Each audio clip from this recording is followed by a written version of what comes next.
So here's a recipe where you are going to break the heart. Hello, this is Tanushree and you're watching The Fusion Theory. So Valentine's Day is around the corner, and whether you are in a relationship, single or nursing a broken heart, your relationship with food is a lifelong affair. So this Valentine's Day, let's celebrate the love for good food with Lollipop Glass Cookies. Because there's no love sincere than the love for good food. So we'll begin with unsalted butter, 2/3 cup. Now, if you're confused between the measurements, then let me tell you that 2/3 cup is equal to 10 tablespoons plus 2 teaspoons of butter, or by measure it is 150 grams of butter roughly. Now the butter should be at room temperature. Into it we are going to add powdered sugar, half a cup. I have powdered the normal sugar here at home. Now mix these together until they become nice and fluffy. This will take you around 5 to 6 minutes using a hand beater. Once it reaches this kind of consistency, add vanilla essence, 1 teaspoon.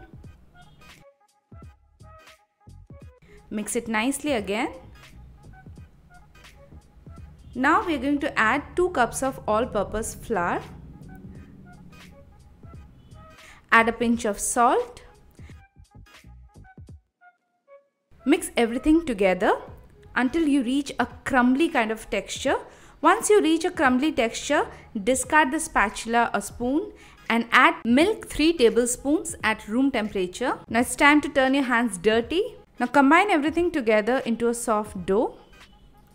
Now at this point the dough is going to be really soft to touch and you cannot work with it. So we need to refrigerate it. For that, wrap the dough in a cling wrap and refrigerate it for at least 1 to 2 hours. Since this dough is without egg, so you can also keep it in refrigerator for at least a week's time. So after 2 hours, take the dough out, and it's going to be really hard at this point, but do not worry. Just keep it outside for half an hour to 45 minutes until it becomes a little softer. Then roll it out. Roll the dough while it is still hard, because if it becomes really soft, then it will be very difficult for you to handle the dough. You can also put a butter paper on top for rolling, which will make the rolling really easier.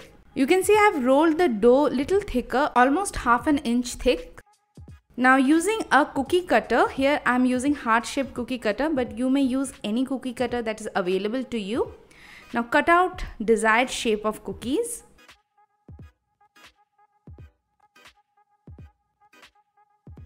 This is the thickness we are looking out for.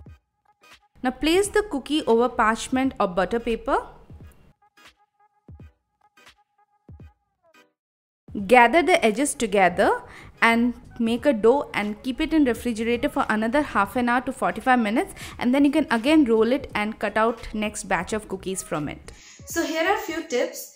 Every time you bake something, always measure your ingredients in proper measuring cups and spoons, because that's how you get best results. In case you do not have measuring cups and spoons, then take 1 cup and measure all your ingredients in the same cup so that you know that the quantity is going to remain constant. Also, if you're a real baking enthusiast, then buy yourself some measuring cups and spoons. They're really cheap and not very expensive, but they're really going to help you. Secondly, I haven't used any baking powder in this recipe because baking powder helps in reducing the baking time, and also it browns your cookies really fast, which I did not want because I wanted to retain the whitish color of the cookies of the all-purpose flour so that the lollipop color really strikes out and looks really nice. So I haven't used any baking powder, but if you want, then you may use half teaspoon of baking powder, but then your baking time will vary, it will reduce, and you have to keep a check on your cookies so that you don't end up burning them. Third, try to use baking sheets or butter paper so that the cookies don't stick to the bottom. In case you don't have butter paper, then grease any normal paper with some oil or butter and put it below. That will help you. Fourth, whenever you bake cookies, when you take them out of the oven, they are going to remain soft, so do not bother. Let them sit and cool down completely on the counter. Once they cool down, they'll harden on their own. Now using a smaller size cookie cutter, make a cavity in the center. Here I am using a smaller heart-shaped cookie cutter and making a cavity. Now this you try to do once the cookies have been placed on the butter paper so that it does not lose its structure. Make all the cavities.